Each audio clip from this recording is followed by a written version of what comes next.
Tá fazendo alguma coisa aqui?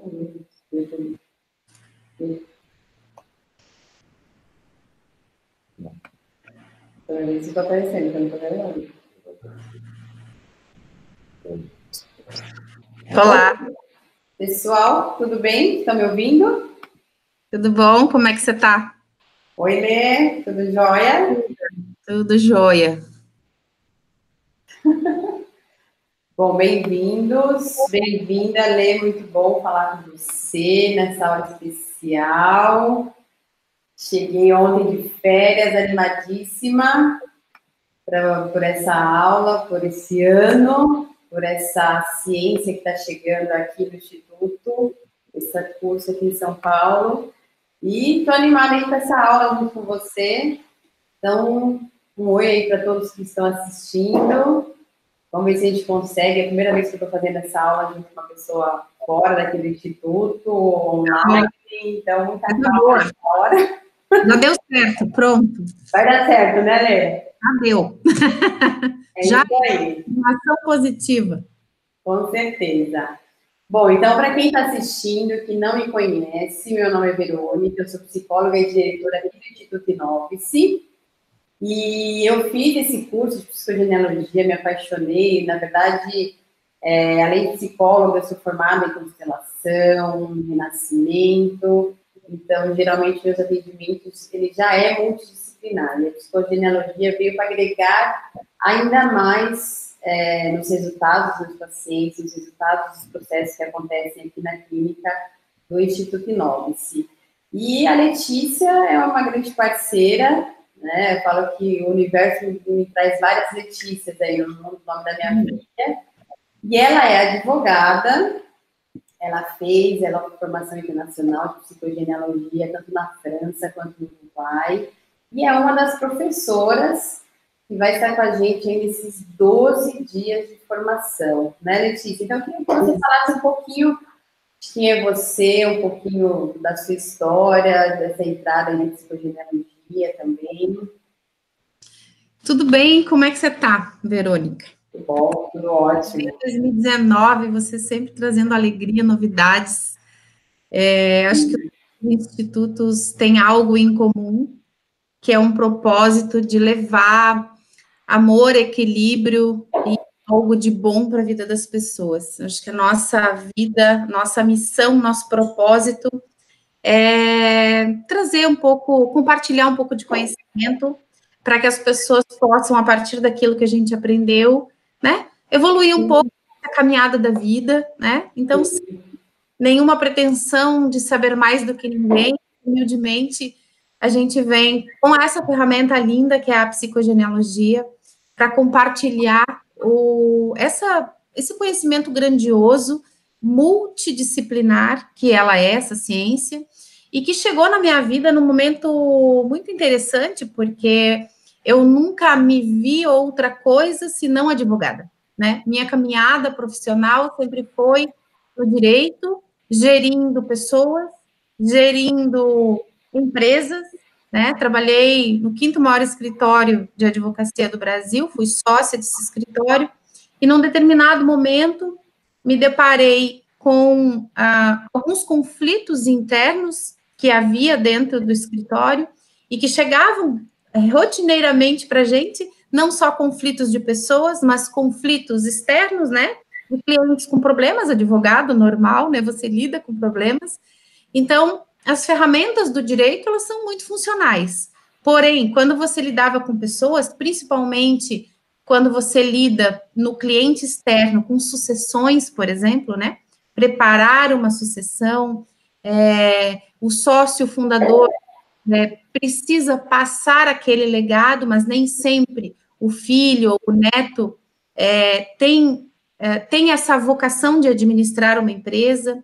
E dentro das empresas também, né, da nossa empresa e das empresas que eu passei, também havia uma necessidade de conflitos, de gerir esses conflitos.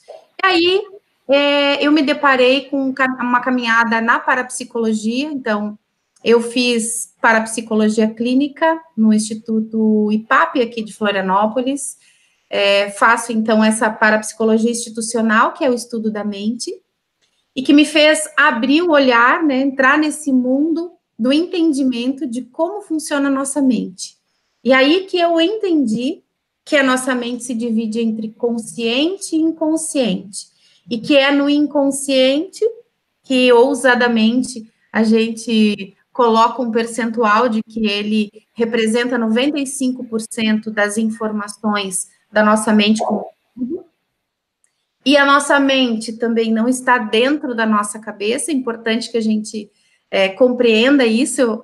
Eu acredito que aí do outro lado tenham muitas pessoas que se deparem na mesma situação que eu me deparei quando a gente começa a estudar esse mundo. Claro, estamos num movimento muito grande de expansão de consciência, onde muitas pessoas estão acordando para essa realidade do autoconhecimento, aprendendo como funciona a mente, e a gente entende que a mente não está dentro da caixa torácica, não está dentro desse corpo, né? Eu costumo dizer para os alunos, para os clientes, para os colegas, que a nossa mente é como se fosse um grande Wi-Fi sem chave, né? Então, a gente está sempre se comunicando, não só se comunicando verbalmente, fisicamente, porque nós temos, e vocês trabalham com muita propriedade em relação a isso, né, na comunicação não verbal, mas nós também temos a comunicação mental. Então, essa comunicação mental que ela existe, que muitas vezes é conflituosa, e que eu me deparo com algumas situações e reajo de forma instintiva até, porque eu digo que a gente aciona o Hulk que está em nós, né, que é aquela fera indomável, e esta fera indomável, ela nasce a partir de duelos, a partir de traumas da nossa história familiar. Então, o nosso inconsciente, como é que ele é construído? Ele é construído a partir da história dos nossos antepassados.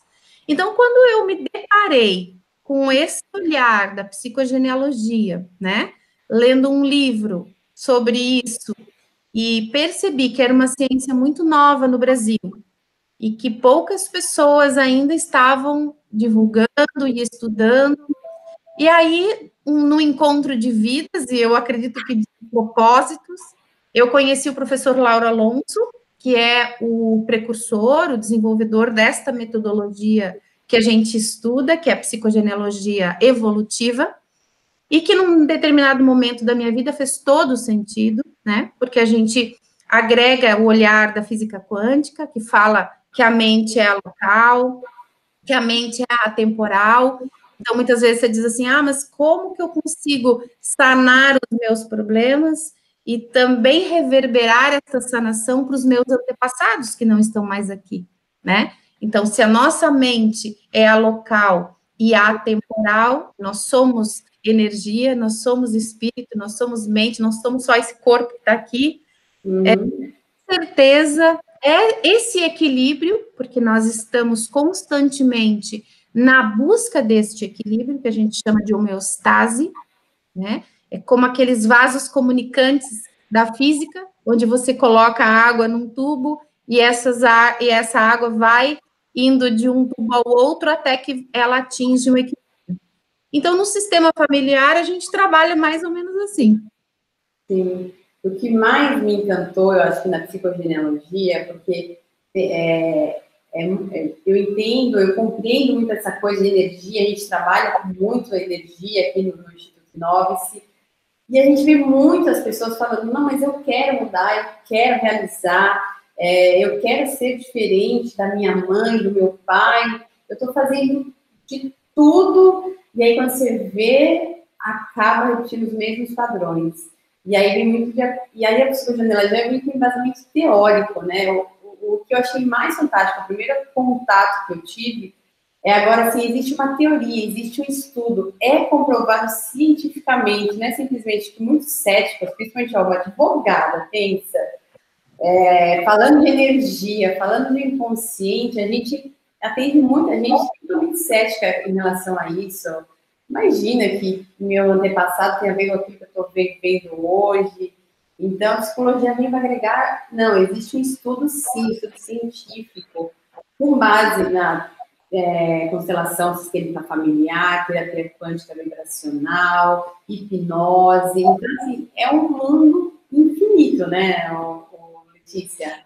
É interessante porque a Anne, né, que é a mãe da psicogenealogia, a psicogenealogia ela tem algumas correntes, né? A clássica, que é de Anne Anselin Schitzenberger, e a outra é de Alejandro Jodorowsky, né? Que traz a psicomagia. Então, a Anne Anselin é interessante porque ela era advogada também. E ela é uma mulher que é de origem russa, né? Que tem uma dupla cidadania na França e que, além do direito, então, ela busca também a psicoterapia. E ela, aluna de François Douto, né? Ela começa a se deparar com esse novo movimento, esse olhar das terapias familiares integrativas. E lá, dos anos de 50, 60, 70, já se construía algo no sentido dessa união, né, de vários olhares. No ponto alto, surge a escola de Palo Alto, que a gente chama de Colégio Invisível, onde está lá o Gregory Bateson, e atrelado a ele os precursores do PNL, da hipnose, como né, o Milton Erickson, entre outras pessoas. Eles se reúnem num ano sabático. Anne Anselin estava nesse movimento, para entender o que a sua teoria, o que o seu entendimento, o que o seu aprofundamento científico de estudo tem a ver com a teoria do outro, para que você faça realmente, que você chegue na sanação, né? Que você atinja o máximo de liberação. Então, começa a se olhar que tudo é comunicação, né? Inclusive, a Françoise Douto tem um livro muito interessante, acho que intitulado Tudo é Comunicação.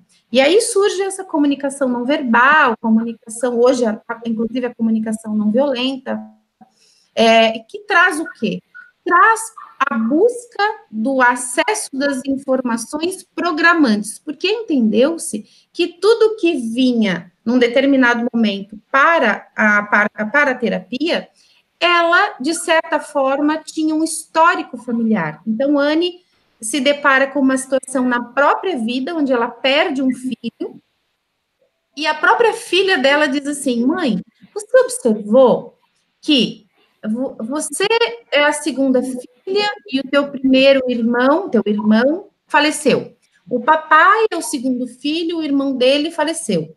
Eu sou a segunda filha, e num determinado momento da minha vida, eu tinha medo que o meu irmão falecesse. E, de fato, ele faleceu. E aí, Anne Anselin se depara com essa situação na vida dela mesma e começa a analisar. A essas alturas do campeonato, ela já era uma terapeuta, lidava com pacientes oncológicos, e aí ela disse, bom, deixa eu dar uma olhada nos 5.000 pacientes que ela tinha, para ver se essa história realmente de repetição, né, era verdadeira. Inclusive, o marido dela é matemático, e a gente lida aí com o universo que é matemática, né? Basta a gente as medidas do corpo, a medida áurea, a proporção áurea, né? Para a gente entender o próprio estudo da Cabala, ou Cabalá, que traz um conhecimento de mais de 5.000 anos, e que a gente acaba usando isso para interpretar e decodificar o nome das pessoas. Então, tem conhecimentos muito antigos que foram sendo usados. O próprio Freud dizia que era para atentar ao nome das pessoas, né? Uhum. Essas terapias acabaram se alertando, se atentando para esses padrões de repetição. E daí, de repente, Anne se depara com uma paciente dela, que aos 35 anos, algo aproximado a isso, estava desenvolvendo uma doença, um câncer, na mesma idade em que faleceu a mãe dessa paciente com a mesma doença. E aí, acaba percebendo que o próprio código genético, o próprio DNA, hoje a genética fala isso.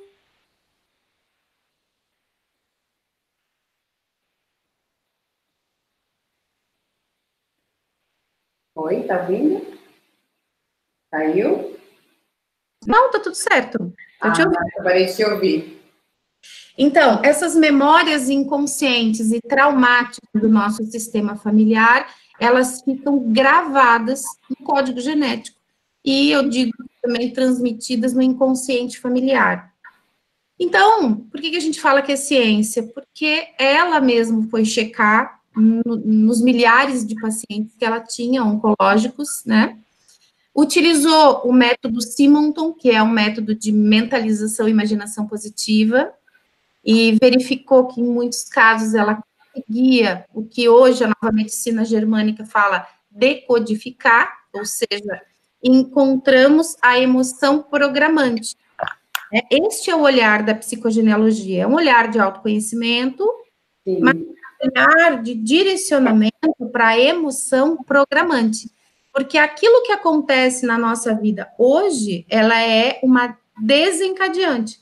Então, como você falou, eu tô com bloqueio profissional, não consigo ultrapassar esse obstáculo. Eu tenho um problema de não conseguir dar continuidade aos meus cursos. Eu começo e não consigo terminar. Uhum. Ou, a cada X tempo, eu saio do meu trabalho. Ou, eu atraio um determinado padrão de relacionamento. Abortos também, né, Letícia? Abortos também, né? Doenças também. A própria Souto dizia que o que uma geração cala, a outra carrega no corpo. Então, essa frase é fortíssima, poderosa. Físicas, você tem as psíquicas, né?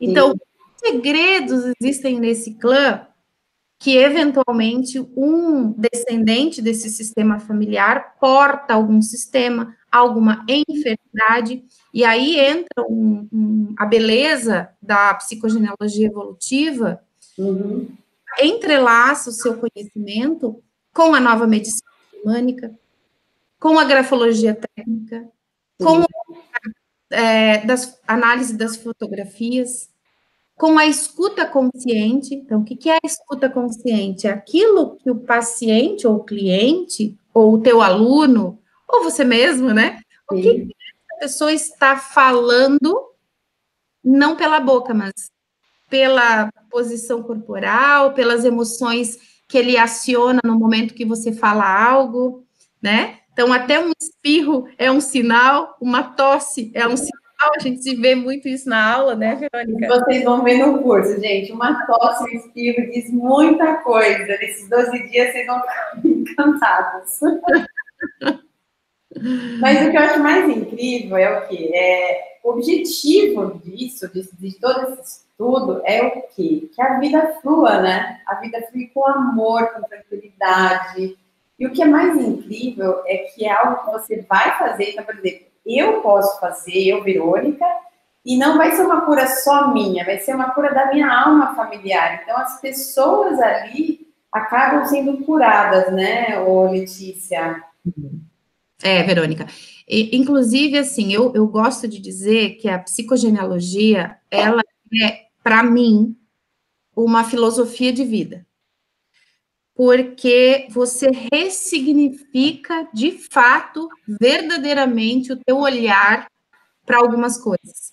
Você consegue se colocar, fazer uma viagem realmente no tempo, na tua história, consegue se colocar no lugar de algumas pessoas, assumir essas emoções, entender, por isso que a gente trabalha bastante com o legado do Ivan Bozormeninag, né, que é quem dá todo não, mas uma boa parte do alicerce das lealdades, dos mandatos, da parentificação, né? Então, tudo isso que é abordado por ele, a gente analisa, por quê? Porque está dentro de um contexto. O genossociograma, que é a nossa árvore genealógica, ela é construída dentro de um contexto. Por isso que ela se difere um pouco do genograma, simplesmente, ou de uma árvore genealógica simples. Por quê? Porque nós vamos estudar a história de vida de cada membro do clã. Né? A diferença, para que as pessoas entendam, quando a gente fala em clã e fala em família, é que o clã é a grande família. São os meus avós, os meus bisavós, aqueles que eu não conheço ou aqueles que eu conheço, mas é o familião, né? É o grande família. E a família, quando a gente fala em família dentro do curso, são aquelas pessoas que eu tenho contato, que eu conheci, meu pai, minha mãe, meus irmãos, meus filhos, meus avós, né? Então, o que que acontece nesse estudo da psicogenealogia? A gente analisa o transgeracional, que normalmente acontece no clã, que é o quê? Que são memórias dos nossos antepassados que são transmitidas através de gerações, por isso trans, ele atravessa, né? Para quê? Né? Para que eu tenha uma carga, para que a minha vida fique pesada, dolorosa? Não. Para que você, herdeiro, tenha a oportunidade de ressignificar, de viver novamente, talvez, as mesmas histórias, como se fosse uma oportunidade do universo para você olhar diferente para aquele mesmo contexto. Sim, sem julgamento, né? Hoje a gente vê muita gente julgando os pais, os avós, ou mesmo excluindo algumas pessoas desse plano, né? E a gente fala muito aqui da inclusão, da importância de honrar essa história, porque só eles sabem o que eles viveram, né? E sentiram, e que deram significado em cada fase da vida deles. Exatamente. Muitas vezes, quem atende empresa sabe muito bem disso, que mudando as gerações, né, aquele pensar primeiro do fundador da empresa, ele acaba se esvaziando, né, muitas empresas na segunda ou na terceira geração, elas quebram, e a gente entra na parte organizacional para entender que o sentido, o propósito de uma determinada sociedade, até para construir um acordo de acionistas, né? Porque muitas empresas se preocupam em fazer um acordo de acionistas, porque hoje eu sou sócia da Verônica e nós nos damos muito bem. Mas de repente eu venho a falecer e você não quer ser sócia do meu filho, dos meus filhos. Mas se a gente não combina algo, eles vão ingressar na sociedade. Porém, quando a gente abre a psicogenealogia como uma ferramenta de suporte para a construção desse acordo de sócios, você automaticamente vai entender que mandatos, né? Então, quem é advogado que está aí nos ouvindo sabe muito bem o que é um mandato. Quando eu recebo uma intimação, ou quando eu sofro um acidente, ou quando eu sou vítima de algo, eu vou procurar um advogado, que é a pessoa capacitada para executar por mim algo que eu não sei fazer, que é um processo judicial. Então, quando a gente fala em mandato dentro do sistema familiar, eu uso muito a analogia da corrida de bastão. É como se a gente estivesse dentro da família, numa corrida de bastão, e num determinado momento, né, eu vim até aqui. Esses antepassados, muitos dos nossos antepassados, como você bem falou, que nós julgamos, que nós consideramos a partir da nossa ótica, a partir da nossa posição muito confortável aqui, de graduados, de pós-graduados, ou até, né, que vivemos num outro século, que tomamos banho no chuveiro quente, que deitamos numa cama confortável, onde o banheiro está dentro da casa. É muito fácil a gente julgar um homem e uma mulher, né, tendo todo esse conforto. Então, a gente analisa essas intenções, esses mandatos inconscientes, ou seja, vou montar uma empresa e eu quero que o meu filho e o meu neto permaneçam nessa empresa, né? E, de repente, algo acontece nesse sistema familiar e a empresa se desfaz ou a empresa quebra e as pessoas não entendem o porquê. E você vai ver, vai estudar a história daquela família, e esta quebra da empresa é algo que se repete ao longo do sistema familiar, ao longo da história de vida daquele clã, né? Seja por uma guerra, quer seja por uma quebra realmente, por uma falta de gestão, quer seja na divisão desigual de heranças. Antigamente tinha muita divisão de terra, né? De terras, né? Onde antigamente os filhos homens ficavam com uma proporção maior da herança em detrimento das mulheres. E isso o próprio Ivan Nagy também traz para que a gente analise. esse desequilíbrio no sistema familiar e uma necessidade de um encontro de contas. Então, quem é contador sabe muito bem disso, que o débito e o crédito precisa fechar. Então, muitas vezes existem encontros de contas, né, que a gente chama do livro de contas da família, o livro de contabilidade, que tem que acertar essas contas, né? Então, de repente, eu perco reiteradamente dinheiro, mas porque lá no meu sistema familiar eu tenho lá um avô, um bisavô, que se apropriou indevidamente de uma parte de uma herança que não cabia, ou de uma sociedade, enfim, e eu aqui, né, que me faço de vítima da história, na verdade, eu estou tendo uma oportunidade de trazer um equilíbrio. Quando eu tomo consciência deste mecanismo, isso não quer dizer que eu vou ser vítima desta lealdade para o resto da minha vida. Até porque eu acredito que existe alguém muito maior do que nós, que tem um propósito para a nossa existência. E esse nosso sentido e propósito, ele não está vinculado tão somente à minha função no sistema familiar. Eu tenho algum propósito muito maior do que isso em relação ao outro, em relação ao desconhecido. E esse é o meu propósito de alma, de fato. Mas enquanto eu não resolvo o que está dentro da minha casa, eu consigo fazer o que está fora, que é maior, né? Se eu não consigo evoluir em termos de ampliação de consciência. Então, é o que você falou. A psicogenealogia, para mim, é uma filosofia de vida que veio ao encontro da minha busca, né, de estar fazendo algo para o outro, mas também conhecendo as minhas programações. Sim, então, você até falou, acho que bacana, agora falando do exemplo de uma empresa, né, então, a psicogenealogia, a gente consegue até estudar essas dificuldades de sócios de empresa, olhando para cada dono, né, para cada empresário. Fora também a pessoa pode utilizar para a própria vida, né, Letícia? Muitas vezes as pessoas acham assim, é só terapeuta que dá para fazer isso, só um constelador, ou só um psicólogo. E o que eu acho incrível da psicogenealogia é que ela é muito ampla. Ela pode ser utilizada em diversas áreas. No curso que eu estive com você em Florianópolis, tinham pessoas de diversas áreas, né? Então, é verdade. Você pode usar a psicogenealogia para você, e quando a gente faz a formação, o intuito do aluno que entrou ali, por mais que ele tenha entrado para se capacitar como terapeuta, né, ou para aplicar isso no seu dia a dia, inevitavelmente ele vai mergulhar na história dele, né? Porque aquela aula, todo aquele conhecimento está sendo dado para o inconsciente do aluno. Então, inevitavelmente, ele mergulha na história de vida dele e automaticamente vão havendo as tomadas de consciência em relação à história de cada um.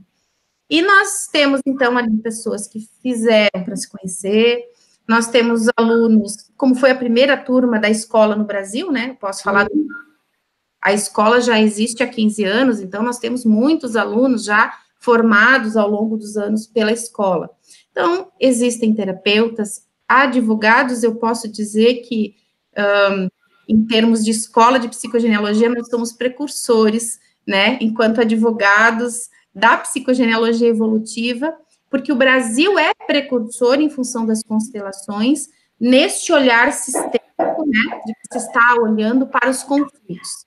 O Brasil tem levantado essa bandeira, muito bonito isso que Bert Hellinger trouxe, que os consteladores estão fazendo, e óbvio agora entra a psicogenealogia como uma ferramenta de anamnese muito prática, como você falou, científica, né, que, na minha opinião, ela chega antes da constelação. Por quê? Porque a psicogenealogia, ela te capacita a fazer um diagnóstico, uma análise, uma anamnese. É como se você passasse por uma grande peneira e, se aquela pessoa ainda não chegou na catarse, né, a constelação busca esse olhar que não chegou no genossociograma ou busca a catarse. Então, elas são complementares, não conflitam, são complementares. Não conflito em nenhum momento, porque eu tenho formação de constelação. Hoje eu não utilizo muito da teoria, né, nos meus dos treinamentos, mas com a ciência da psicogenealogia, eu vejo assim, para quem é constelador que está nos assistindo, só vem agregar. E é assim, é um pacote muito grande de ferramentas, de informação. Eu já constelei diversas vezes com consteladores diferentes, então assim, só tem agregado. Cada é uma coisa ou outra e não, como diz, é multidisciplinar, né? Não tem nada de... Dentistas também, microfisioterapeutas, né? Muitos microfisioterapeutas vieram fazer o nosso curso e buscam a informação do curso, por quê? Porque no Brasil ela chama-se microfisioterapia quem trabalha com a nova medicina germânica ou leitura biológica. Na verdade, são nomenclaturas, com todo respeito a todas as instituições e correntes, ao estudo do Dr. Hammer, né? Então, esse estudo da nova medicina germânica, entrelaçado à psicogenealogia, ele faz com que você consiga entender a causa da doença, mas que muitas vezes essa emoção, como a gente falou, ela é transgeracional. Só que você precisa da psicogenealogia, que é o estudo do transgeracional, para encontrar, através da leitura da árvore genealógica, onde está a emoção programante. Os dentistas, hoje no Brasil, também vivem um novo momento, né? Eu acho que todos estamos vivendo um momento de grande ampliação de consciência. E os dentistas, então, também no ano passado, foi feito o primeiro curso de psiconeurodontologia com o Dr. Christian Beyer, que também utiliza a psicogenealogia como uma ferramenta complementar, né? O Dr. Christian fala que nos dentes também está toda a história do nosso familiar, a partir do estudo das raízes, das cáries, das agenesias. Porém, a psicogenealogia, ela é uma ferramenta que direciona esse olhar. Então, os dentes mostram e a psicogenealogia direciona e localiza, né? Então, são ferramentas complementares. Inclusive, a própria escola de psicogenealogia evolutiva tem um módulo que traz a contribuição da psiconeurodontologia para a psicogenealogia. Assim como também temos o módulo de biopsicogenealogia, que é o estudo de várias correntes, além de Hammer, como o Dr. Salomon Celan, por exemplo, que é um doutor em psicossomática, como Christian Flechet, né, como Henrique Buron, enfim, são decodificadores, estudiosos da nova medicina germânica, e que juntaram os seus estudos com a psicogenealogia, e, para espanto de muitos, eles estão decodificando as doenças, ou seja, a psicogenealogia, a psiconeurodontologia, elas não substituem o tratamento médico, elas são ferramentas complementares. Hoje o SUS, a cada dia, ele tem lançado a homologação de várias terapias complementares, né? Medicina antroposófica, odontologia antroposófica, reiki, imposição de mãos, constelações. São inúmeras as terapias complementares. A psicogenealogia ainda não está lá, mas tenho certeza que vai estar em breve. Vai. É só o comecinho. É uma ideia de evolução, né? O nome já diz, psicogenealogia evolutiva. Então, isso, a cada vez vai estar mudando, agregando alguma coisa, e que bom que é através desse amor pela vida, pelas pessoas, que eu acho que é isso que mais me chamou a atenção nessa ciência. Mas eu queria que você falasse um pouquinho, eu sei que a gente já falou um pouquinho da teoria, esse é só o começo para quem está assistindo, que vai se permitir fazer o curso, essa formação, mas um caso assim na prática, né? Eu tive alguns atendimentos aqui que a gente fala muito, até significado de nome, que tem, a gente vai ver isso na formação, né? De tatuagem, símbolos, locais. Mas eu queria que, se você pudesse trazer um caso para a gente, algo que aconteceu recentemente, para mostrar para o pessoal como é que funciona, como é que a gente pode encontrar alguns padrões. Quer dizer, só falando, as pessoas falam, nossa, é legal, mas e aí? O que eu faço? Por onde começar? Então, vamos botar na tela, eu passei para o Max eu fiz um desenho aqui, uma simulação de um caso para a gente fazer uma análise, tá, do genossociograma. Então, vamos compartilhar a tela. E vocês vão entender mais ou menos o que é feito em termos de análise. Muito bem, então, sumiu. Depois, até enquanto o Marcos está procurando, tem uma pergunta da Vivian Rodrigues. Você chegou a ver aí, Letícia? Não, aqui para mim não apareceu. Mas relaciona as perguntas aí, que eu vou explicar aqui, depois a gente vai... Combinado. Trouxe um caso hipotético, né? Foi construído agora, antes da nossa live, para que vocês possam entender o que é um genossociograma. Então, na psicogenealogia evolutiva, nós construímos a árvore ao contrário do que normalmente ela é construída, né? Vocês, automaticamente, quando a gente vai construir a árvore, a gente começa lá embaixo, no pezinho da folha, e vai subindo. A psicogenealogia evolutiva começa lá em cima, então a nossa consultante é a Ana, né? Tá lá em cima no canto superior direito, ela veio na consulta, e o motivo da consulta dela é pânico de dirigir. Ela não dirige. E daí, como é que a gente faz? A gente atende, ela traz algumas informações de pelo menos 3 gerações. Isso não quer dizer que você não consiga atender uma pessoa sem que ela tenha dados de todo o sistema familiar. Até essa semana mesmo, comentei com uma psicóloga que entrou em contato comigo, que eu já atendi uma pessoa que foi abandonada pela mãe e que não sabe quem é o pai com a psicogenealogia. É possível, porque nós temos outras ferramentas de acesso às informações do inconsciente, várias são as ferramentas, né? Não só a hipnose, que não foi usada nesse caso, mas nós temos a árvore sensitiva, que é muito bonita, que dá para a gente encontrar essas informações, entre outras técnicas.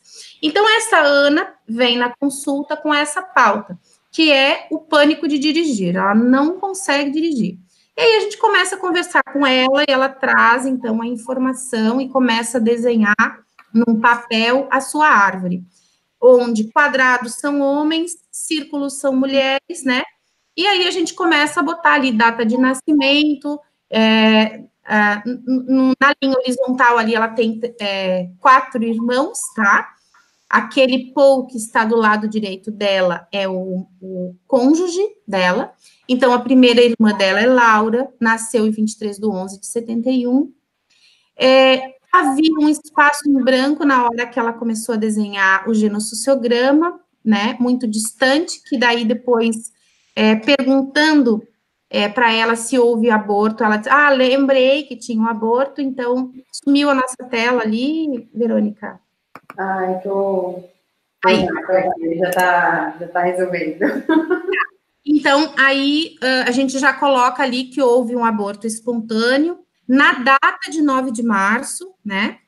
Logo depois de 73, logo depois, ela tem um outro irmão mais velho que ela, chama Pablo, que nasceu no dia, tá tapado ali, eu botei um post-it, ele nasceu no dia 9 de março, mas ele foi concebido, então, na psicogenealogia, a gente também calcula a data de concepção, pondo que essa pessoa tenha sido gestada de 9 meses. Então, ele foi concebido em 9 de junho, tá? Esta pessoa, aos 10 anos, ela tem herpes, tá? E psoríase. Já desencadeia um problema de pele. Embora não seja o consultante, é um dado que vem e a gente acaba anotando tudo. Por quê? Porque por mais que você traga um assunto para análise no genossociograma, outros assuntos acabam sendo revelados, acabam sendo observados. Muito bem, e a Ana nasce, então, no dia 20/7 de 81.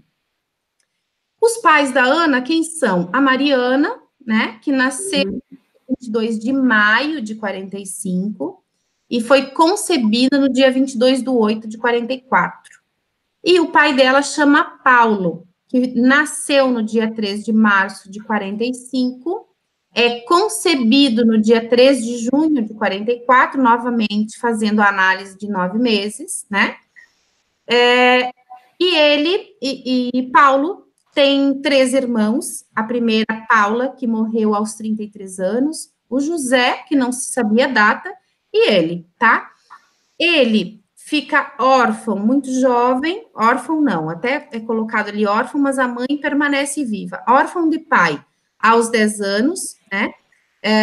E aos 34 anos, este homem é atropelado, tá? Ele vive uma relação conflituosa com a mãe da Ana, chamada Mariana, e acima deles, no desenho abaixo, né, na árvore genealógica, e por que a gente desenha assim? Porque os nossos antepassados são as nossas raízes. Então, se a gente desenha ao contrário, é como se a nossa árvore pesasse sobre nós. Assim, não, ela fica muito mais leve, os nossos antepassados são as nossas raízes, e o nosso inconsciente, então, também faz essa leitura. Então, os pais da Mariana são o Ivo e a Ana Maria. E ali eu também botei data de concepção, 30 de março de 24, data de nascimento, 30/12, e data de morte, 21/7/78. Essa mulher é assassinada pelo marido num atropelamento, tá? Então, é uma relação bastante conflituosa mesmo. Muito bem. Então, aqui, nesse momento, a gente já entende, já descobre por que a Ana, que tem o final do nome da mãe, Mariana, que por sua vez repete o nome da avó ao contrário, Ana Maria. Então, quando a gente for estudar os nomes, a gente vai ver Sim. que tem uma função desse sistema. Então, Ana já estaria vinculada com a mãe dela pelo nome, e estaria vinculada com a avó também pelo nome. Na matemática, a gente diz se A é igual a B e B é igual a C, então A é igual a C. Mais ou menos esse raciocínio, tá? Sim. Ana Maria, que é a avó da Ana, é assassinada pelo marido, pelo avô, então, Ivo. Este trauma, vivido pela Ana Maria e pela Mariana, mãe da Ana, fica registrado no código genético desse sistema e no inconsciente familiar. Automaticamente, Mariana, por sua vez, também atrai um marido, né, numa relação conflituosa, né, e que repete o padrão de relacionamento dos seus pais. Ana, que não veio para olhar para a parte de relacionamentos, também tem um conflito de relacionamento com Paul, né? Então, já nesse movimento de análise do genossociograma, a gente já encontra o pânico de direção. Se Ana Maria morreu assassinada por um atropelamento do marido, é natural, né, que esse sistema tenha pânico de automóveis, de dirigir, né, ou, enfim, tenha algum pânico em relação ao automóvel, que é o problema da Ana. Quando a Ana se depara com essa emoção programante vivida por Ana Maria, automaticamente ela entende, né, que esse condicionamento inconsciente não lhe pertence, faz parte dela, é como se fosse um sinalizador para que ela olhasse para essa morte, né, que foi dolorosa, sim, mas que muitas vezes a gente coloca lá embaixo do tapete, né, então ela olha para tudo isso para entender e para poder ressignificar. Muito embora não seja essa a pauta da análise da árvore, a gente olha também que Ana tem um relacionamento com uma pessoa chamada Paul. O nome do pai de Ana é Paulo. Então, quando a gente estuda decodificação, a gente analisa de que Paulo e Paul é o mesmo nome. Muda só a linguística, né? O país. Paul é americano, Paulo brasileiro, né? E nós temos também ali a Paula, que é a irmã do Paulo, que faleceu aos 33 anos, né? Então, esse relacionamento de Ana com Paul não fosse a relação conflituosa que já existia entre Ivo e Ana Maria, também poderia ter um conflito, porque o cônjuge de Ana tem o mesmo nome que o pai de Ana. Então, para o nosso inconsciente, é como se Ana fosse casada com o pai dela. No nosso inconsciente, né? No inconsciente de Ana, é como se ela vivesse um incesto inconsciente. Então, poderia ser que essa Ana tivesse problema de engravidar, né? Tivesse problema de infertilidade. Por quê? Porque automaticamente ela aciona no inconsciente dela a memória do pai. Analisando os vínculos também, nós temos ali que Paulo, que é o pai de Ana, é concebido no dia 3 de junho de 44. E o pai dele, chamado André, nasceu no dia 1º de junho de 1920. Então, Paulo também está vinculado a André, não pelo nome, porque é distinto, mas a data de concepção de Paulo está vinculada à data de nascimento de André. E a gente tem uma margem aí de análise de mais 15 dias, menos 15 dias. Não no caso de Gisã, tem os papeizinhos ali em cima, eu já vou explicar. Então, é como se Paulo viesse também para reparar e para olhar para a vida de André, o que ficou inconcluso, o que ficou inacabado, né? Que André precisa colocar alguém nesse sistema familiar para concluir aquela história da corrida de bastão. E aí a gente olha na história de André, que André morre atropelado também, aos 34 anos. Então, quando a gente fala de espelhamento de árvore, é mais ou menos isso. Eu tenho a Mariana, que atrai Paulo, então o sistema da Mariana conhece uma morte por atropelamento, e o sistema de Paulo também conhece uma morte por atropelamento. Quando a gente fala em espelhamento, é isso que a gente se refere. São situações, de certa forma, vividas pelos dois sistemas, que se atraem para buscar também a homeostase. Não só dentro do meu sistema, mas através de um espelhamento eu consigo identificar esses problemas. Esse André, que morre aos 34 anos, então deixa esse Paulo órfão de pai, né, muito jovem, aos 10 anos, e o seu filho, no caso Pablo, que tem também o mesmo nome, né, que nasce no dia 9 de março e que é concebido no dia 9 de junho, então veja lá, concepção de Paulo, 3 de junho, nascimento de André, 1 de junho. Então, eles estão todos vinculados ao que a gente chama aqui de doble. Dobles são como se fossem pessoas duplas no sistema. Claro que não existem duplos, né? Mas a informação de André ecoa em Paulo, que ecoa em Pablo. E analisando Pablo também, nós podemos dizer, chamá-lo de filho de substituição. Por quê? Porque antes de Pablo, houve um aborto espontâneo, cuja morte foi no dia 9 de março de 1973. E o nascimento de Pablo é no dia 9 de março de 1975. Então, é como se no mesmo dia e no mesmo mês, esse sistema recolocasse esta pessoa. Então, muitas vezes, aqueles que são intitulados ovelhas negras na família, com algumas psicoses, né, com bipolaridade, ou até com esquizofrenia, porque ouvem vozes, estas vozes, essas informações psíquicas, elas podem advir desta vinculação de um irmão falecido. Então, não é só olhar para o irmão falecido, mas olhar para a dor, né, para a forma com que essa mãe e esse pai viveram essa perda. Quem sabe estavam fazendo um enxoval, quem sabe essa perda é dolorosa já para o sistema, que também a gente não sabe aqui, porque não aparecem abortos, mas quem sabe Mariana também teve um aborto, quem sabe Ana Maria também estivesse grávida quando foi atropelada, é difícil, mas não é possível. Então, tudo isso faz com que a gente compreenda estes padrões.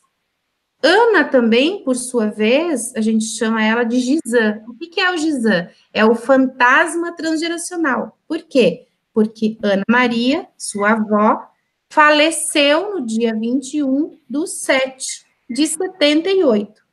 Então, para que você seja um Gisã, é necessário que você não tenha conhecido o seu antepassado. E Ana, então, nasce anos depois da morte da avó, mas muito próximo, então, 20/7. Então, ela vem para reparar. Esta Ana Maria certamente teve sua vida ceifada com, né, com antecedência, deixou coisas por fazer, né, não pôde ver os seus netos, enfim. São situações como essa que a gente acaba compreendendo os padrões que tem no sistema familiar. Pode tirar da tela, Verônica, essa é uma breve análise que eu queria Esse foi um exemplo bem bacana, né? Lógico, tem diversos exemplos, tem desde identificar, sei lá, problemas com alcoolismo, com drogas, problemas de relacionamento, depressão, a gente consegue tudo nesse estudo identificar, né? E o mais importante é que assim, não precisa de.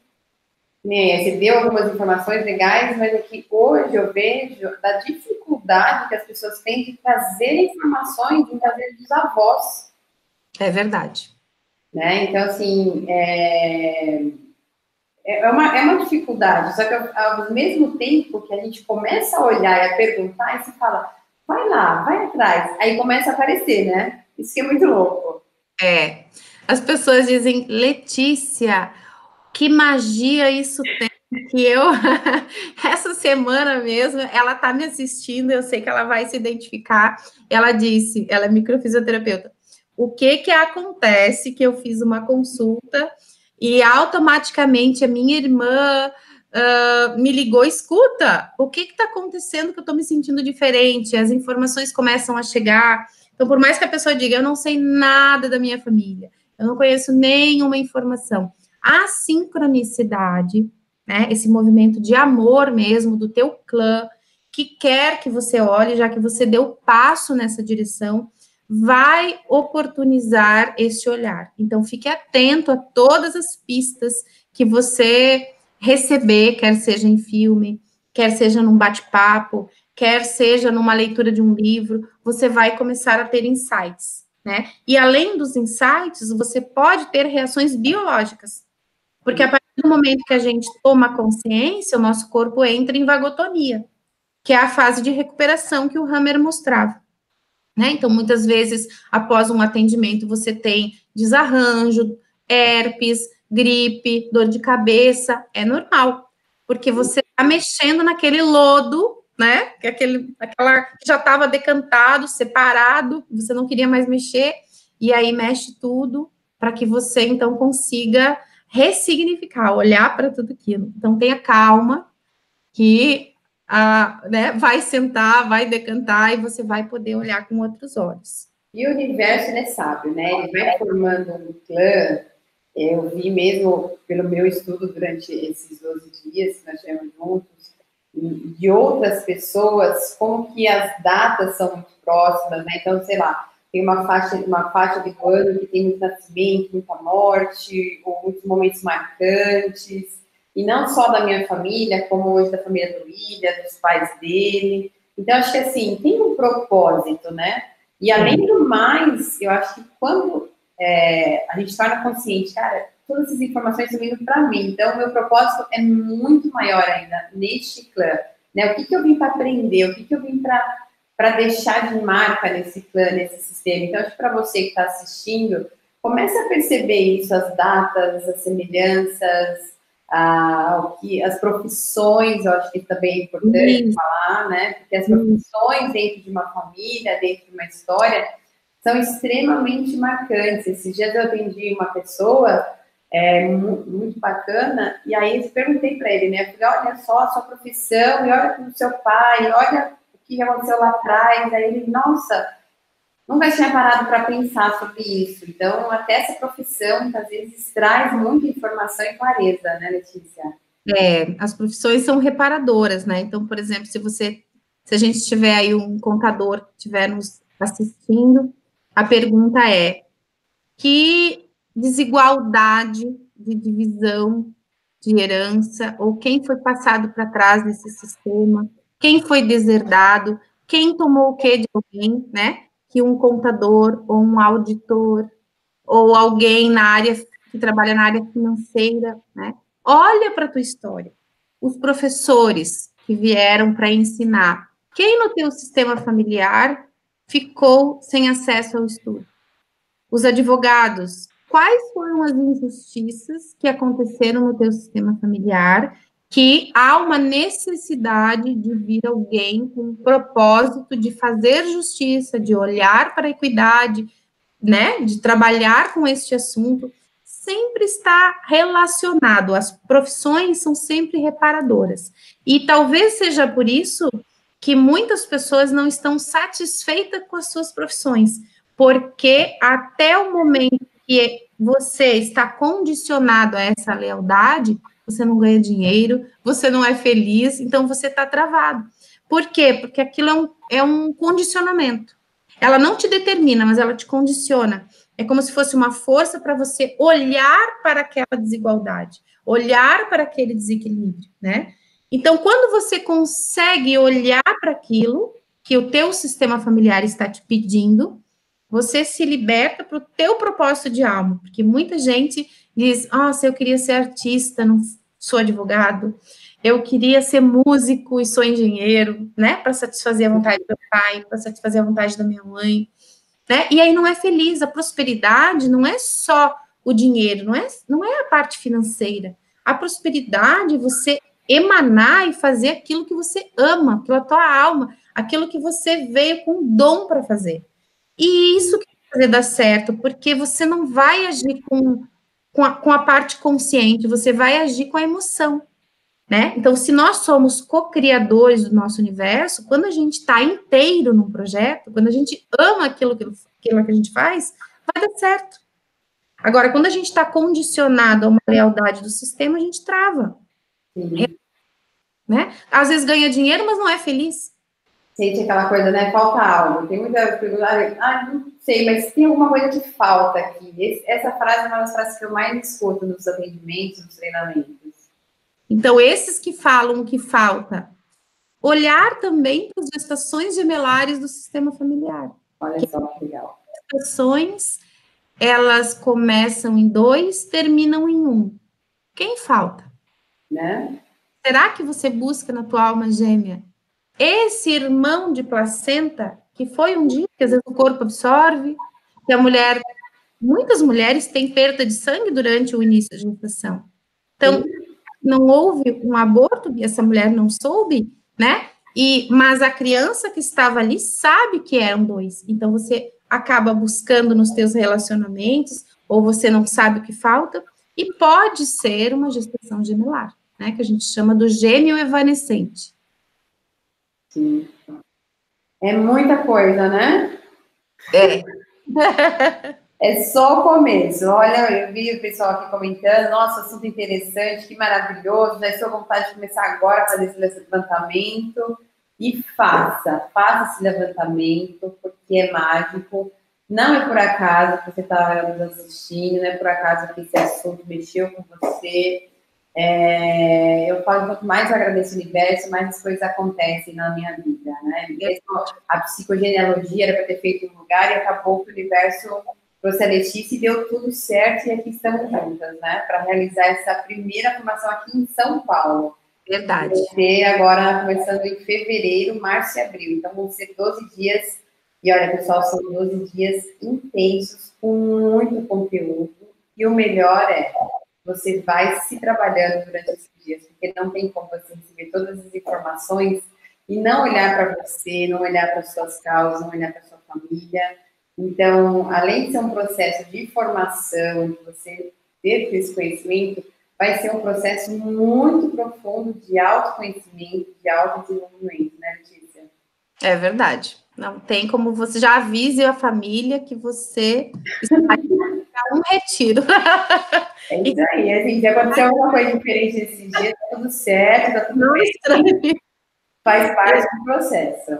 E fique atento. Estou estudando determinado assunto na sala e, de repente, vem uma ligação emergencial daquela pessoa do meu sistema, do meu pai, da minha mãe, do meu marido, do meu filho, que a gente está tratando naquele momento, né? Então, essa sincronicidade que acontece. Então, por isso que a gente precisa, a cada vez mais, nos tornarmos conscientes dos sinais que a vida nos proporciona, né? Sim.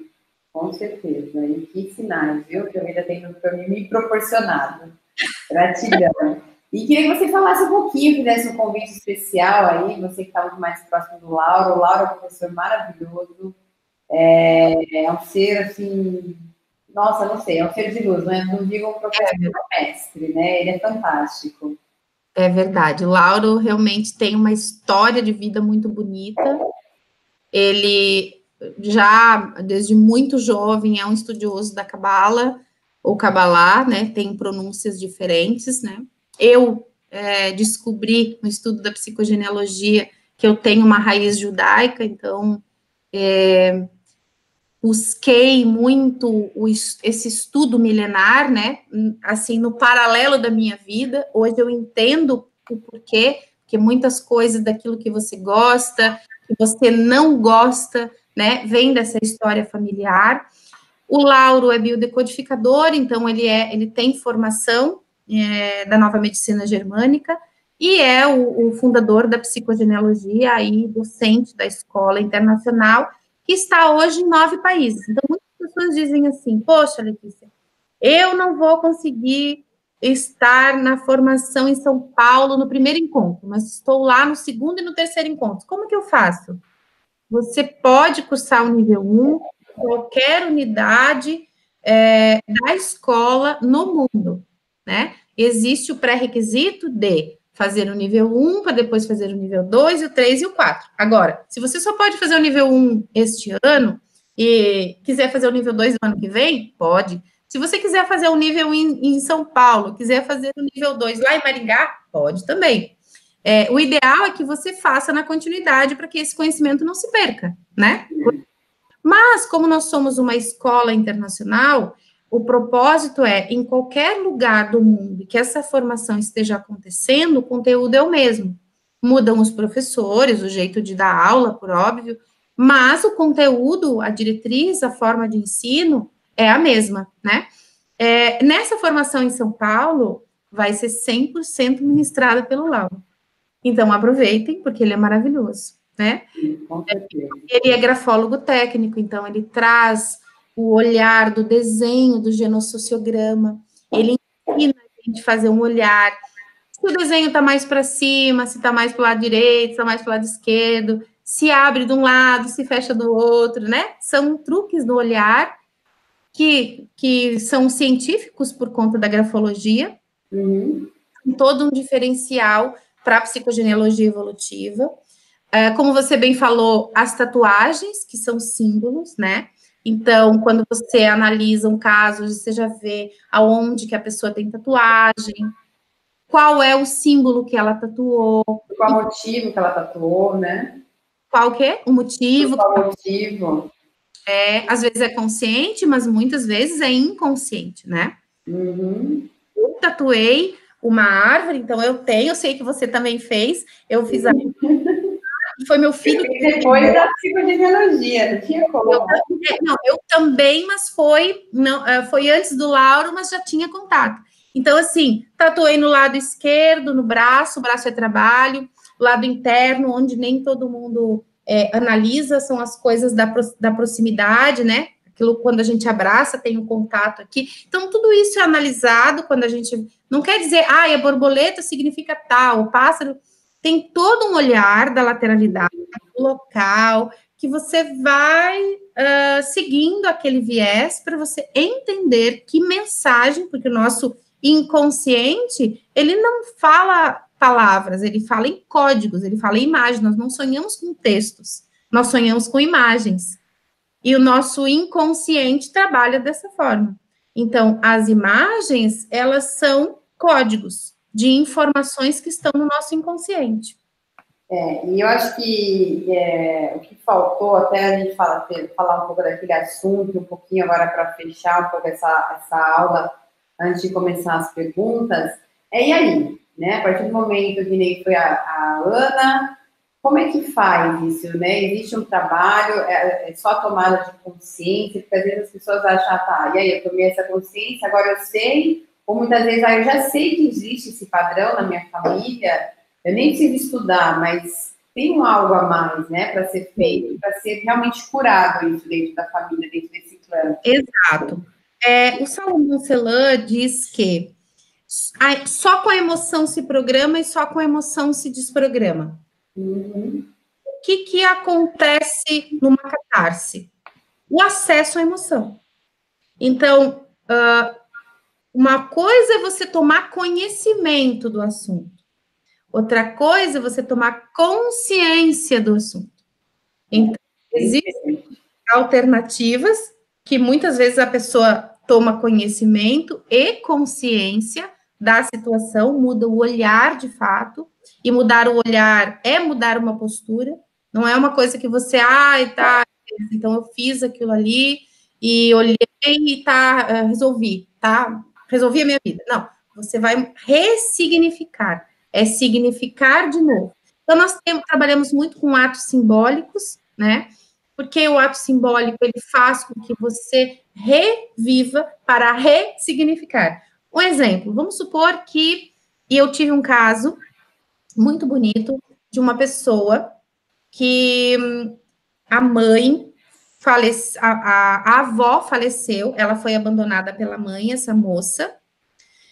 A mãe dela também foi abandonada pela mãe dela, tá? E a gente trabalhou, inclusive, a questão do lupus, a emoção programante do lupus, do conflito de abandono. E, de repente, essa moça traz a informação de que a mãe dela estava em São Paulo quando a avó dela estava morrendo, né? Morreu, e a mãe não conseguiu chegar no enterro da avó. Muito embora houvesse uma relação conflituosa, houvesse o abandono, e depois elas se encontraram da vida, uma cuidava da outra. Esta filha estava em São Paulo e comprou uma colcha para dar de presente para a mãe dela. Não conseguiu entregar a colcha porque a mãe morreu, né? Ficou com aquela colcha, ficou com talvez a culpa de não ter enterrado a mãe. Então é um duelo entre amor e ódio, né?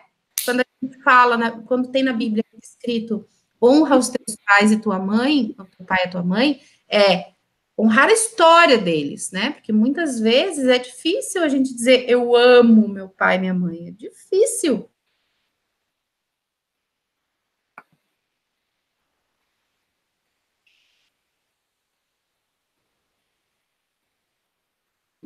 Tá me ouvindo? Então, nós estamos aqui.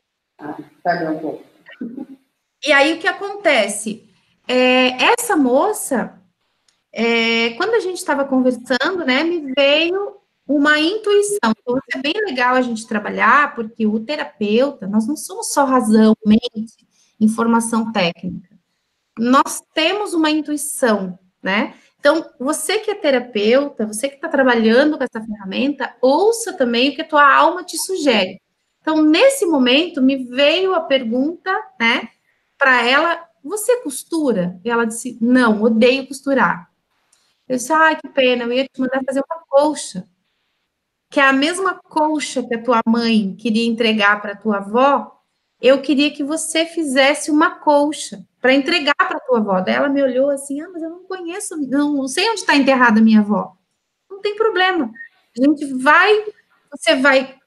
Mas ela adorou a ideia da colcha, então eu disse assim, você vai fazer uma colcha com pequenos detalhes, não precisa ser uma coisa grande, pode ser um cobre-leito, aquela de ponta de pé.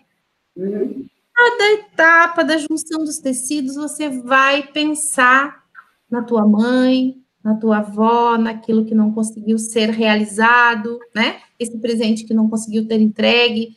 Junta as telas mentais, junta essas histórias, esses abandonos, essas separações, todo o tecido que você alinhavar, vá juntando com amor isso dentro de ti, vai costurando isso, sabe? Então, tem todo um trabalho que você faz para que a pessoa se envolva, porque muitas vezes, terapeuticamente, você delega para o psicólogo, você delega para o psiquiatra, você delega para o constelador, você delega para o coaching, delega para o terapeuta resolver a tua vida, e não é assim. Você vai tomar posse da tua vida, né? O teu mentor, o teu terapeuta, o teu coaching, o teu tutor de psicogenealogia, né? Que a gente faz uma mentoria, ele vai te dar um caminho, mas a cura, a virada da chave está dentro de você. E aí, então, depois que você fizer essa coach, eu disse para ela, você vai num asilo. E aí, quando eu falei num asilo, eu disse, você vai identificar em qualquer pessoa idosa ali, como se ela fosse a tua avó, você não conheceu, então você vai entregar para essa pessoa, porque se nós todos somos um, né, se essa nossa mente dual, do certo e errado, você é diferente de mim, eu tô certa, você é errada, é uma mente dual. Então, se nós todos somos um, eu posso olhar para o outro, né? Ama o próximo como a ti mesmo. Eu posso olhar para aquele outro e imaginar que aquela pessoa significa a minha avó. E este ato que eu estou fazendo é como se eu estivesse trazendo no momento presente aquilo que eu não consegui, que a minha mãe não conseguiu finalizar, eu faço por ela e faço por mim. E aí, né? Então, ela faz uma catarse na construção do ato simbólico, que é feito junto. Então, não existe um pacote de ato simbólico, existe um entendimento do que o ato simbólico pode proporcionar em termos de catarse, né? Então, nós trabalhamos muito com atos simbólicos na psicogenealogia, mas não é que ele seja absolutamente necessário. Ele é uma receita, né? É o sentir a sincronicidade e o mais importante é aquele movimento de dentro para fora com a emoção, né? Isso, posso sair com a pessoa da terapia e dizer, olha, procure um constelador e constele esse assunto. Já vá direcionado, né? Esse é o assunto que você tem que olhar, ou seja, a tua avó que morreu assassinada, o teu avô que morreu atropelado, quer dizer, índices de trânsito. Por quê? Porque a pessoa vai acionar a catarse que eventualmente ela não fez no atendimento da psicogenealogia. Então, o foco é fazer com que ela resgate essa emoção. Resgatou a emoção, é correr para o abraço, né? Se ela acionou uma emoção, se ela chorou, então, quando você está fazendo o que você chora, você se arrepia, você traz uma emoção biológica, que é provavelmente que você está tocando na ferida, né? Esse é o caminho certo. É isso aí. Então, isso foi bacana, um pouquinho da psicogenealogia. Vale agora algumas perguntas, se alguém tiver. Ok. Vamos começar com a Vivian, que ela fez, acho que logo no início. Você está vendo aí as perguntas? Não, para mim não aparece. É? Eu deixo só, deixa eu ver como é que eu subo. Como é que eu subo aqui, mais?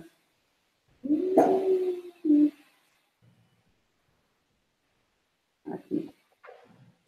A Vivian Rodrigues. Tudo bem, Vivian? Ela pergunta aqui como podemos correlacionar os sintomas com o inconsciente familiar, que é o DNA familiar, né, com a teoria de Bruce Lipton, do desencadeamento do sintoma que dependerá do ambiente externo. E as relações com trauma de vidas passadas, caso haja esta crença. Sim, o Bruce Lipton, ele trabalha, ele é o autor do Biologia da Crença, né? E ele chancela aquilo que eu falei, de que tudo que nós vivemos fica transcrito no nosso código genético. Então, nesse caso que eu trouxe, por exemplo, o Pablo, que é irmão da Ana, ele tem psoríase. A psoríase, ela vem a partir desse olhar da nova medicina germânica, da biodecodificação, de uma emoção oriunda de um conflito de separação. Quem que teve um conflito de separação? O pai de Pablo, que era Paulo, né, que ficou órfão de pai, ou seja, perdeu seu pai aos 10 anos. Então, no inconsciente deste homem, o pai da Ana, houve uma separação dele com o pai dele, que morre muito prematuro. O Pablo, que traz o mesmo nome, mostra para o sistema familiar, quer dizer, a doença, a enfermidade, ela tem uma função, que é mostrar o direcionamento da emoção programante. Então, faz todo sentido a pergunta dela, né? O Bruce Lipton fala da epigenética, ensina, inclusive, em bancos de medicina, em Harvard, inclusive, ele é um biólogo, e ele chancela de que todas essas emoções estão transcritas no nosso código genético. Tudo aquilo que nós vivenciamos, nós transmitimos, ou seja, é o ambiente que nós estamos inseridos, né, que faz com que nós efetivamente registremos e vamos transmitir esta memória. Por isso que quando as pessoas fazem uma hipnose, por exemplo, e você diz assim, eu acessei uma vida passada. Você pode acessar uma memória do teu avô, da tua avó, do teu pai, da tua mãe, do teu bisavô, da tua bisavó, por mais que você não tenha conhecido. Porque esta memória está em você, faz parte da transcrição do teu código genético, do RNA no DNA e no inconsciente familiar. E nada é por acaso, né? Às vezes você tá no ambiente e fala muito com a minha história. Aí eu falo que eu sou mais japonesa que muito japonês, porque eu vivo no mundo oriental. Eu sou casada com um chinês na minha empresa. O Max é japonês, para quem não conhece. Sim. Meus amigos e minhas amigas são orientais, então eu falo assim, em algum lugar lá atrás tem um pezinho desse Oriente, porque não é possível. Não é possível. E vai ter uma aluna aí, uma japonesa muito espetacular aí, que me ligou essa semana. Ela mora em São Paulo. Eu disse: olha, eu vou te apresentar a Verônica, porque o mundo oriental faz parte dela, com certeza. E tem muito disso, sabe? Muitas vezes você diz assim: ah, não, eu vou atender essa pessoa, porque eu sou a melhor psicogenealogista, eu sou referência em psicogenealogia na minha cidade. Não existe isso.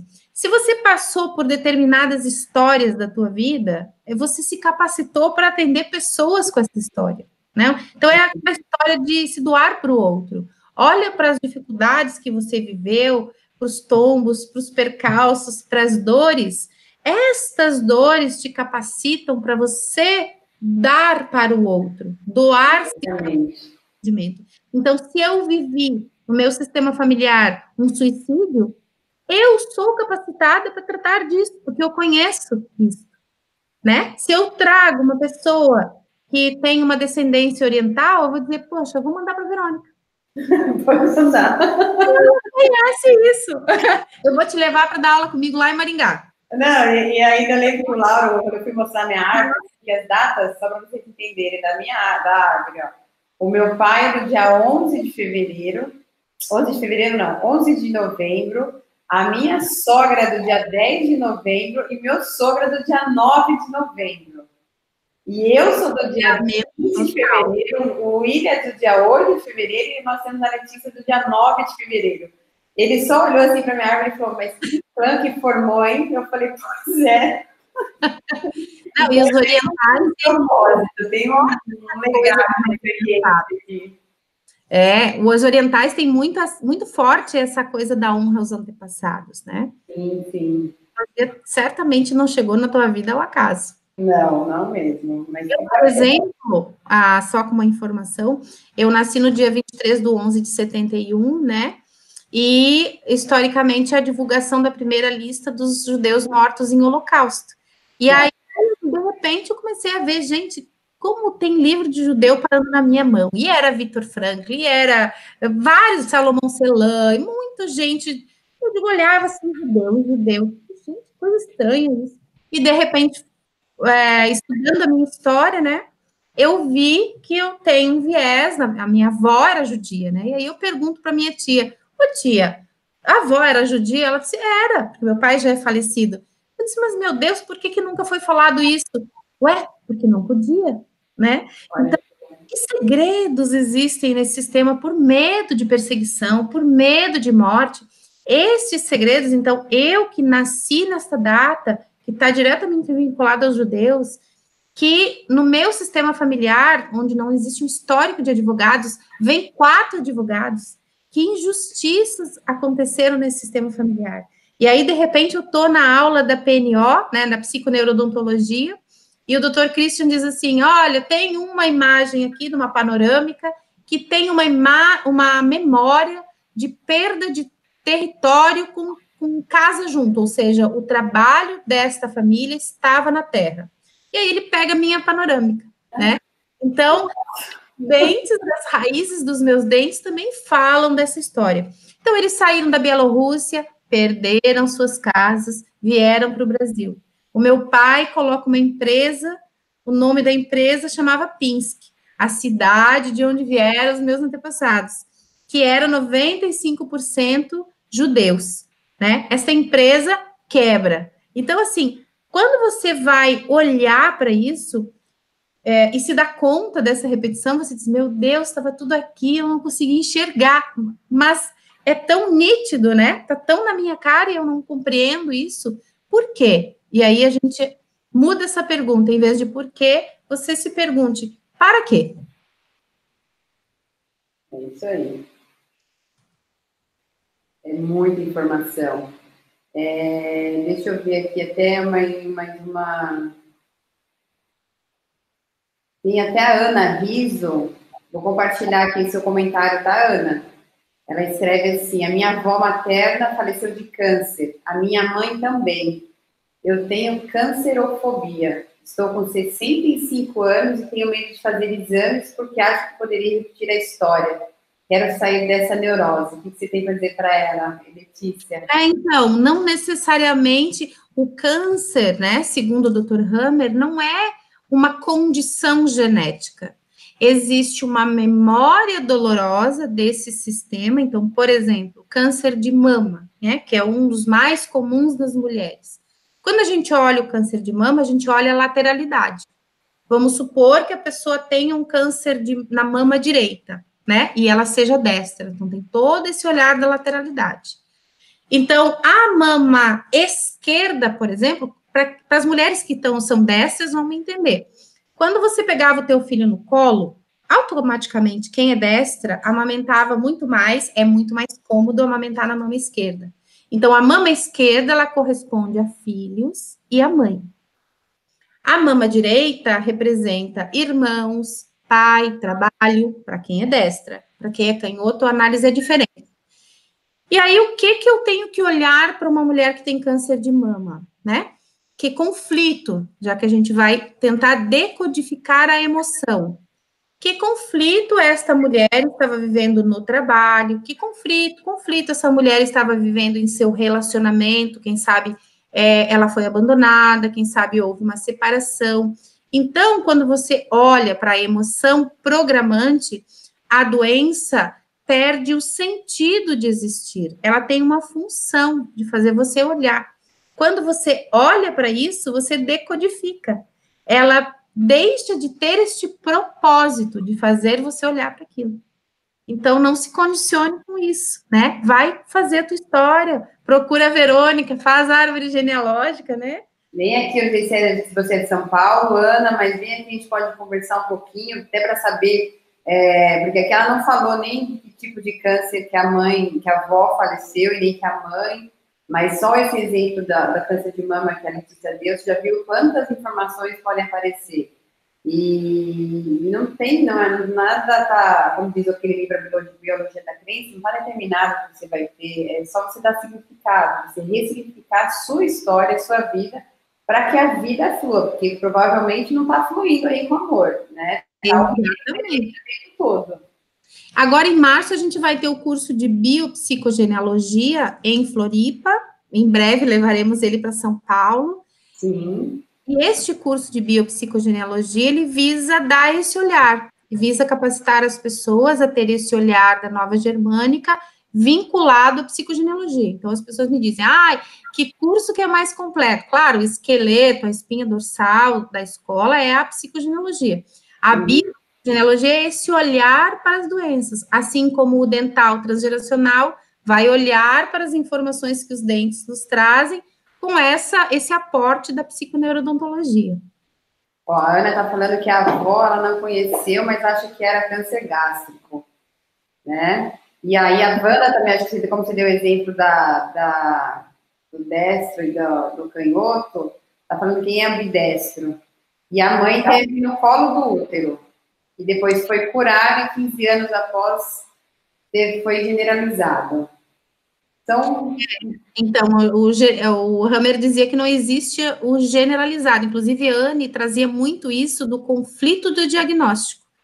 Que muitas vezes o diagnóstico mata mais do que a doença. Se você disser para uma pessoa que ela tem 3 meses de vida, ela vai tomar aquilo por verdade e vai criar realmente um condicionamento naquele sentido. Agora, se você trabalhar a ressignificação como uma ferramenta complementar, né? Lembrando jamais abandonar o tratamento médico, mas, paralelo a isso, olhar para o que essa doença quer mostrar para você, né? Colo de útero. Onde é que a gente gera uma vida? No útero. Então, para essa pessoa que fala em útero, a gente vai perguntar que abortos foram feitos, que mulher provavelmente morreu no parto, sabe? Quais foram os partos difíceis, quem não nasceu, enfim, são essas perguntas que vão direcionar esse olhar, né?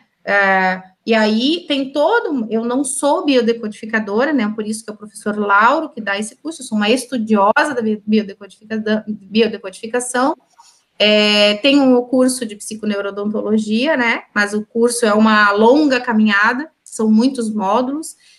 Então, a gente tem um olhar para as doenças, existem livros hoje, do Dr. Christian Frechet, do Dr. Salomão Celan, de muitos outros, que fazem com que você aprenda, né? A própria formação do Lauro te dá esse olhar de entender as doenças a partir da emoção, né? Como se fosse o viés que essa doença quer te mostrar. E aí você tem a oportunidade de ressignificar. Exatamente. O mais importante, como eu falei logo no início da nossa aula, que é mais mágico da psicogenealogia, é que não é você simplesmente se curar, é curar todo o sistema. Né? Então, essa questão que a Ana trouxe, até a gratidão por ter compartilhado a sua história, Ana, com a avó, com a mãe, ele acabou de falar do irmão também, que faleceu de câncer de mama. Então, assim, você poder curar as próximas, se não me engano, são 9 que o Lauro fala, né? Curar as próximas gerações, né? As próximas gerações. Então, você atinge 7 gerações. São 7? 7, porque assim, você tá, claro, no mínimo, né? Uhum. E é normal que eu tenha, né? Eu conheci minha mãe, minha avó, e é normal eu conhecer uma bisavó.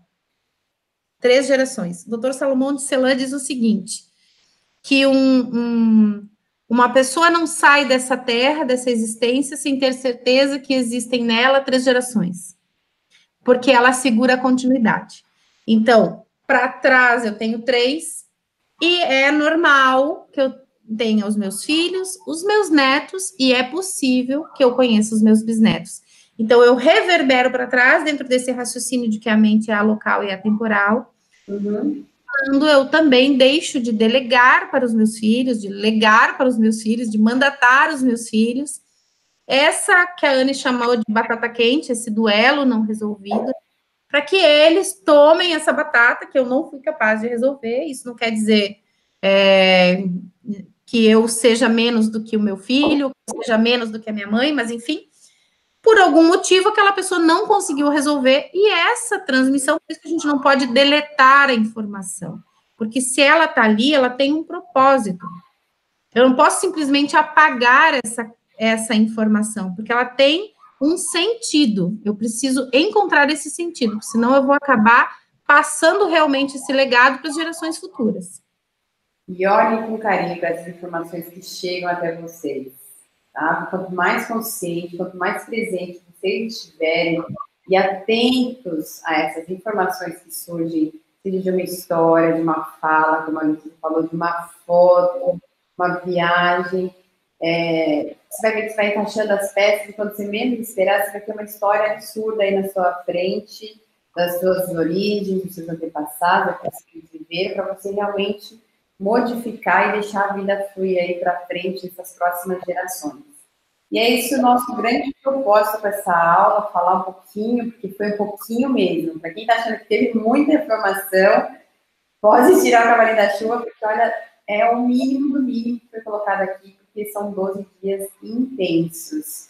O pessoal do Instituto costuma, nossos treinamentos são mais dinâmicos, vivenciais, aqui não, é teoria pura. Você vai ver aqui com você, na sua árvore, mas é puro conhecimento. Então, faço esse convite com muito carinho para vocês realmente abrir essa consciência para o poder que vocês têm dentro do sistema de vocês. Né, Letícia? Quer falar um pouco mais cartas, das vagas, dos valores? Então, nós temos, para quem se interessou, né, na formação, a gente está com as inscrições abertas, tem link no site do Instituto, no Inove-se, para São Paulo, tem informações do nosso Instituto LIS, www.institutolis.com.br, tem nas mídias sociais, então, o caminho para você ter informação são muitos, né? Tem no Instagram, tem no Facebook, tem nas empresas, tem no nosso WhatsApp, o meu é aberto, inclusive, lá. WhatsApp, tem o telefone, né? Tem o telefone do Inove-se, então liga para lá, né? Para quem quiser mais informações, vocês podem ligar aqui, tem o telefone do escritório, que é 34767705, ou no e-mail, pode ser o meu mesmo, veronica@institutoinove.com.br, e o e-mail da Letícia é institutolis.letícia@ilis.com.br. Ilis, né, é um nome interessante para as pessoas, até eles chamam de Lis, né? Ela nasceu numa junção de letras, mas Lis significa Deus em abundância. Sim. Tudo isso que tem a ver, com certeza, com o propósito de alma aí. Dessas pessoas que se aproximam, que estão juntos nessa caminhada, né? Que está só começando no Brasil a psicogenealogia, já é uma caminhada já muito longa em muitos outros países, na Itália, na França. Eu sei que tem pessoas de Portugal que estão nos assistindo. Em 2019 estaremos em Portugal, né? Com a Filipa também. Então, essas pessoas, os primeiros alunos, a própria Verônica, em breve também estará ministrando formações conosco, né? Nós estamos capacitando os nossos alunos para estarem conosco nessa caminhada da psicogenealogia evolutiva. Então, não precisa disso, não precisa dessa informação, de ter essa consciência, de fazer este movimento. Muito bonito. Vai ser um prazer tê-los todos, né? Nos nossos. Sabe, eu acho que a gente pode fazer uma aula, né, Letícia? Até fazer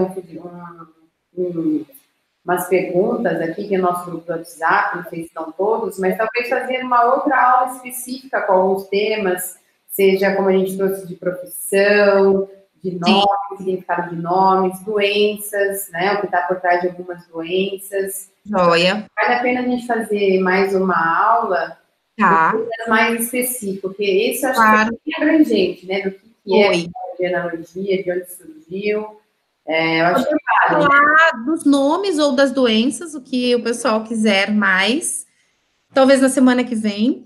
E já aproveito, convido a todos, né, amanhã, às 20 horas, no canal Mindália Brasil, Brasil-Portugal, eu estarei falando do projeto Sentido Gestacional, ou seja, o que acontece no nosso inconsciente, pessoal, no momento que antecede a nossa concepção. O que estava projetado para mim no período pré-concepção, no momento da gestação, qual é a minha função no sistema familiar. Então, amanhã eu vou estar falando sobre isso, que é legal também. Você passa aí para a gente, você passa o canal direitinho para o pessoal que está assistindo. Isso, eu já vou colocar o link na bio, como eu coloquei essa nossa aula. Amanhã eu já coloco dessa live, dessa conferência que eu vou dar para a Mindália, a terceira já tem outras nesse canal, então o pessoal que gostou do assunto, entra lá, Mindália Televisão, busca lá psicogenealogia, vai aparecer. E aí nós marcamos para a semana que vem uma nova aula, de repente falando das enfermidades, né? Legal, bacana. Então, eu já coloquei aí, ó, o link da psicogenealogia para você ter mais informações referente aos dados, horários, valores. E aí, qualquer dúvida, pode entrar em contato com a gente. E também falar um pouquinho, até a Letícia falou da PNO, né, Letícia? Que vai ter em abril. Nós estaremos em abril em São Paulo também, no Instituto Inove-se. Sim. O aporte de conhecimento da psiconeurodontologia, Dr. Fabian Brotos, que vem, que é a pessoa chancelada pelo Dr. Christian a falar sobre psiconeurodontologia. Então, estará conosco em São Paulo também, no Instituto, né? Para capacitar esses terapeutas que querem olhar para as informações dos dentes. Então, por exemplo, esses dentes frontais que a gente tem, né? O direito e o esquerdo, então eu não sou dentista, a gente tem os quadrantes, né? Os dentistas vão entender, 1, 2, 3 e 4. Então, os dentes frontais representam a função materna e a função paterna. Quando você identifica pessoas com os dentes frontais separados, por exemplo, a gente vai buscar nesse sistema familiar uma memória de separação dolorosa de pai e mãe, que eu apresento nos dentes. Sisos, agenesia de sisos deitados, né? Os sisos representam os grandes segredos no sistema familiar, né? Principalmente se estiverem deitados. A agenesia dos dentes, cada dente tem um significado, cada dente porta uma memória, cada dente nasce numa fase da vida do ser humano. Na boca passam os 12 meridianos de acupuntura. Então, toda essa informação, claro, não é um módulo da formação de PNO, é um olhar necessário para quem quer trabalhar com isso, vai ter um olhar, né, complementar, óbvio. São 2 dias, né? Então, são 2 dias intensos, mas de um olhar inicial. Depois, se o aluno quiser fazer a psiconeurodontologia, né? Tá com... Mas, para complementar esse olhar, assim como a biopsicogenealogia, ele é muito capacitante, assim, para você que vai fazer o atendimento. Você pode também, uma breve olhada ou uma análise da panorâmica, te direcionar o olhar para a análise do xenossociograma. Casando essas informações, por isso que a psicogenealogia, ela é uma ferramenta complementar a qualquer atuação. Você que é psicólogo, você que é coaching, você que é educador, você que faz gestão de pessoas, você pode fazer um olhar total, né? Essa semana mesmo eu postei sobre a fisiologia, né? A morfologia do rosto, né? O que está de registro na psique em relação à formação do nosso rosto? Não é ao acaso que as pessoas são mais fechadas, não é ao acaso que elas são mais expansivas, tudo vai depender das emoções que o nosso sistema familiar viveu. E isso faz com que eu tenha um olhar mais próximo, um olhar mais expansivo, né? Tudo isso faz parte dessa história. Uma pessoa que é muito baixa, normalmente ouve nesse sistema familiar a necessidade desta pessoa ser baixa, né? Historicamente, quem sabe, precisava se esconder, precisava morar em caverna. Qual é a história dos teus antepassados que faz com que aquela pessoa, em um determinado momento, fosse pequena? Ou, minha mãe, por exemplo, estava grávida e ela queria esconder a gravidez. Faz com que eu seja pequeno, né? Porque automaticamente, na minha gestação, eu tive essa memória, esse comando da minha mãe, quer dizer, fique aí pequeno, senão eu posso perder meu emprego, porque eu posso ser condenada pela minha família, porque eu estou grávida, quer dizer, as razões são inúmeras, mas isso, de certa forma, respinga na gente, e muito, e faz com que a gente tenha determinados comportamentos, ou estatura, realmente, né, tudo aquilo que fala da gente vem dessa história do sistema familiar. Bom, isso aí. Bom, para você que é terapeuta, então, coach, educador e faz gestão de pessoas, saia na frente já com a psicologia na em 2019. Aproveitem, como ela falou, a primeira turma foi agora, ano passado, onde eu participei. Agora, a segunda turma, né? Segunda turma São Paulo. E a primeira turma em São Paulo. Então, aproveitem para sair na frente, para ter algo a mais aí para os seus clientes, seus parceiros, seus pacientes. Certo? Vamos esperar vocês. Então, tá bom. Qualquer informação, acesse aí o nosso site, a nossa página. E aí, mais alguns dias, a gente manda direitinho o tema da nossa próxima aula. E se você tiver mais perguntas, também pode mandar para a gente. Gratidão a todos vocês. Gratidão, né, por mais essa... Um abraço, querida. Um abraço ao Max. Um abraço ao pessoal do Instituto Inove-se. A Cláudia. A todos. Obrigada. Gratidão a cada um de vocês. Em breve estamos aí. Um beijo. Tchau. Tchau, tchau.